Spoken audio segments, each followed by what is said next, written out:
Hi, my name is Mandi Sithole.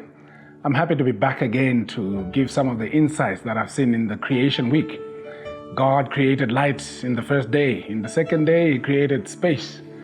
And that was making space for the third day, because on the third day, He created the trees, the grass. But the interesting aspect about it, when you read it from Genesis chapter 1 and verse 11, it says, it talks about that He created the grass and He created the herb and the seed that was in it.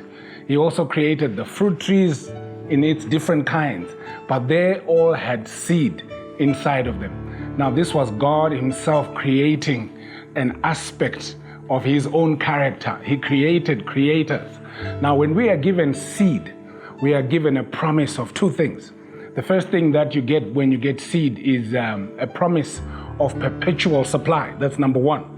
Number two, you get a promise of increase or multiplication. Now that means if you and I understand how life works, we'll understand that the minute we are given seed, we have been given life and abundance in the future. That's if we know how and what to do with seed. The problem we have in life today is that a lot of us will eat not only the fruit, but we also go in and start to eat the seed. And then that's how we end up running out of supplies. So today we want to learn about how God intended for us to have multiples and to have a perpetual supply of the same thing that He would have given us. If God wanted to be the one who would spoon feed us on a daily basis, He would have given us fruit. And that's it. And He would have to give us that fruit every day. But because He put seed inside the fruit, that was a hint to say, if you are clever about this, you will have that same fruit for the rest of your life. And this is what we are meant to do. Seed is something that is used in order to get supplies for an individual, for us, for a community. And as long as we know what to do with seed, we'll never go hungry.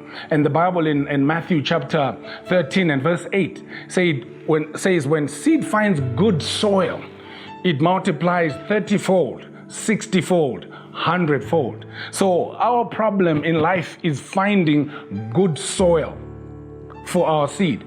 Because when we find good soil for our seed, it multiplies 30-fold, 60-fold, and 100-fold. And so the concept about seed teaches us that it's not everything that falls into our hands that we are supposed to consume, even if it's consumable. Now that means out of every cent that you hold in your life, not all of it is meant to be for consumption. Some of it must always go back into the ground so that you have the same supply throughout, which is perpetual supply. And so that you may also increase and have multiples, 30-fold, 60-fold, and 100-fold. I always say a beggar can only beg for perhaps 3 to 4 or 3 to 5 years max. If you find a beggar begging for more than 3 years, it's no longer an economic problem. It's now a mental problem. Why? Because if you are given, even hypothetically, just one mango a day, and then you put every day, let's say hypothetically with Global Village, you can get a mango in the seed, in the ground every day. Say 80% or slightly less out of 365 a day, you will find that you will have maybe 300 seeds in the ground the first year. The same number the second year. By the third year, the first 300 are growing. And even by the fifth year, you will find that a 5-year-old mango tree is now bearing close to 100 mangoes each. And each of them have seed. So the idea is this: when you find yourself dwindling in supplies, check your seed. When you find yourself having no longer having anything to eat, check your seed, because even a beggar who puts one seed of mango in the ground every single year will become a multi-mangonaire in 5 years. And so the idea about seed is that we must understand that seed is there to be put in the ground. A story is told of an old woman who always used to keep a pot in the back of her round hut, which was the kitchen.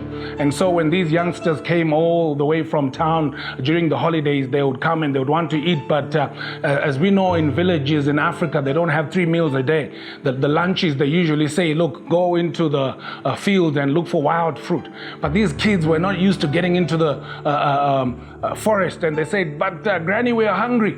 And Granny would say, no, there's no food for lunch. Go and eat wild fruit outside. And they'll say, but Granny, we're saw something in that pot, and Granny would say, my children's children, you must tie your tummies. Sungadumbu bewa ijgiwe. That means tie your tummies. We must never eat that seed. Because Granny always knew that if they ate that seed, not only was that year going to be tough, but the following years were going to be worse. So what am I saying to you today? I'm saying you must understand that wherever there's fruit, there's seed. Wherever there's income, there's seed. You must always put something back into the ground. Do not consume seed. Seed has power when it's in the ground. God bless you.